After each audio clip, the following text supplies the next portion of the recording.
नए Puritan England के कस्बे सैलम मैनचेस्टर में एक लड़कियों का गिरोह एक काली लड़की जिसका नाम टेटुबा है के साथ जंगल में डांस करने के लिए जाता है। डांस के दौरान एक मुकामी वजीर रवेंडर पेरिस आ जाता है। लड़कियों में से एक लड़की पेरिस की बेटी कोमा की हालत में चली जाती है। एक लोगों का हजूम पेरिस के घर जमा हो जाता है और कस्बा में ये अफवाह फैल जाती है कि पेरिस की बेटी जादू के जोर पर बेहोश हुई है और कस्बा में चड़ेलें आ गई हैं। जब रेमंड हेल को बुलाने के लिए आदमी भेज दिया जाता है जो कि जादू के इल्म में माहिर है, पेरिस सवाल करता है कि एबिगेल विलियम से, जो लड़कियों की लीडर होती है, कि ये वाकया किस तरह जंगल में पेश आया। एबिगेल, जो पेरिस की बांजी होती है, कहती है कि हमने सिर्फ जंगल में डांस किया था, इसके अलावा कुछ नहीं किया था। जब पेरिस मजमा को पुरस्कून करने की कोशिश कर रहा होता है जो कि उसके घर के बाहर जमा होता है, तो एबिगेल दूसरी लड़कियों से कहती है कि डांस के अलावा कोई और बात नहीं करनी जब वो जंगल में थी। जॉन प्रैक्टर, जो कि एक मुकामी किसान होता है, तब इस जगह आता है और एबिगेल से अकेले में बात करता है। इस बात का किसी को भी पता नहीं होता कि कस्बा में जब एबिगेल प्रैक्टर के यहाँ नौकरानी होती है तो वो दोनों जिस्मानी ताल्लुक कायम कर लेते हैं, जिसकी वजह से प्रैक्टर की बीवी बहुत ज्यादा गुस्सा में आ जाती है। एबिगेल अभी तक प्रैक्टर को चाहती है, लेकिन प्रैक्टर कहता है कि वो लड़कियों के साथ बेवकूफ़ों वाली हरकत बंद कर दे। बेटी जाग जाती है और चिल्लाना शुरू कर देती है। मजमा में से कुछ लोग सीढ़ियां चढ़कर बेटी के कमरे में आ जाते हैं और ख्याल करते हैं कि बेटी पर जादू किया गया है। प्रैक्टर, पेरिस, जाइलकोरी और अमीर थॉमस पेटन के दरमियान एक नई बहस छिड़ जाती है।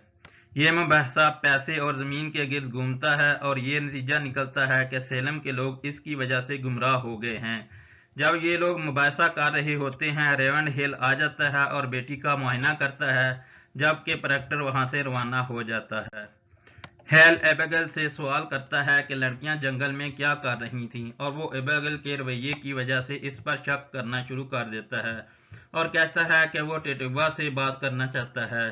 जब पेरिस और हेल टेटुबा को पूछ गिछ कर लेते हैं, टेटुबा ये इकरार कर लेती है कि उन्होंने शैतान से बात की थी जादू के जोर पर, और वो दीवानगी में ये भी कहती है कि कस्बा के और लोग भी शैतान के साथ राब्ता में हैं जादू के जरिए। अचानक एबिगेल भी टेटुबा के साथ कहना शुरू कर देती है कि कस्बा के और लोग भी शैतान के साथ मिल गए हैं। बेटी तमाम लोगों के साथ मिलकर चड़ेलों के नाम लेना शुरू कर देती है और हजूम भी शोर शुरू कर देता है। एक हफ्ता के बाद अकेले अपने फार्म पर कस्बा में जॉन और एलिजाबेथ प्रैक्टर ये बात करते हैं किस तरह बहुत से लोग कस्बा में जादूगर और जादूगरनी के तौर पर अदालत में पेश हो रहे हैं। एलिजाबेथ अपने खामद से इस बात की ख्वाहिश करती है कि वो एबिगेल को फ्रॉड कहे, लेकिन वो इनकार कर देता है। वो एबिगेल से हसद करना शुरू कर देती है और कहती है कि इस का खामद अभी तक एबिगेल से ताल्लुक रखता है। मैरी वारान, इसके नौकर और एबिगेल की कुछ दोस्तें सैलम से वापस आती हैं इस खबर के साथ कि एलिजाबेथ ने जादू इस्तेमाल किया है, लेकिन अदालत ने इस पर कोई कार्रवाई नहीं की। मैरी को बिस्तर पर आराम करने के लिए भेज दिया जाता है और जॉन और एलिजाबेथ आपस में बहस और मुबाहसा जारी रखते हैं, जो कि रेवंड हिल के आने से खत्म होता है। जब वो बातचीत कर रहे होते हैं तो तब जाइल कोरी और फ्रांक नर्स प्रैक्टर के घर आते हैं और ये खबर देते हैं कि इनकी बीवियों को गिरफ्तार कर लिया गया है। अदालत के अफसर अचानक आ जाते हैं और एलिजाबेथ को गिरफ्तार कर लेते हैं। जब वो इसको लेकर जाते हैं तब प्रैक्टर मैरी को धमकाता है कि इसको सैलम जाना चाहिए और इस बात को ज़ाहिर करना चाहिए कि एबिगेल और दूसरी लड़कियां फराड हैं।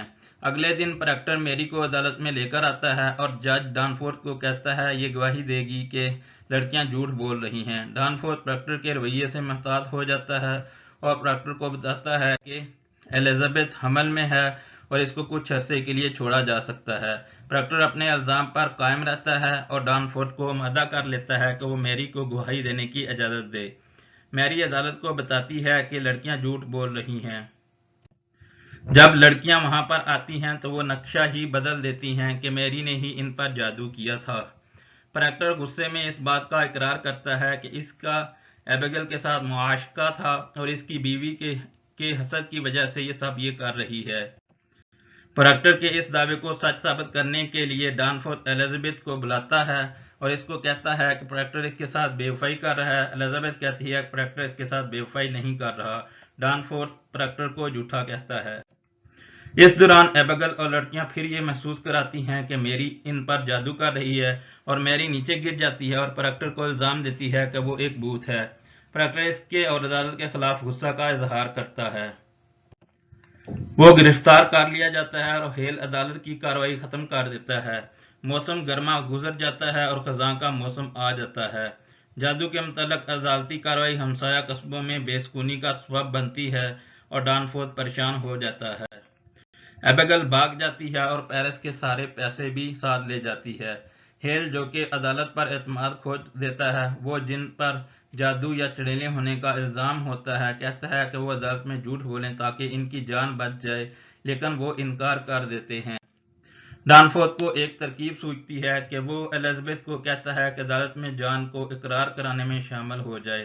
زندہ رہنے کی خواہش جان کو مجبور کرتی ہے کہ وہ عدالت میں اقرار کر لے، جس کی وجہ سے عدالت کے افسر خوش ہو جاتے ہیں، لیکن اس کے علاوہ وہ ہر الزام سے انکار کر دیتا ہے۔ جب عدالت کہتی ہے کہ اس کے اقرار کو عوام کے سامنے لایا جائے تو وہ انکار کر دیتا ہے اور غصہ میں اقرار کے کاغذ کو پھاڑ دیتا ہے اور جرم کا اقرار کر لیتا ہے۔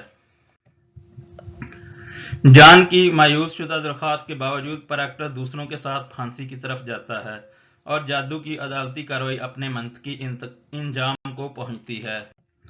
میرے چینل کو سبسکرائب کریں۔ Please subscribe my channel to watch more videos like this.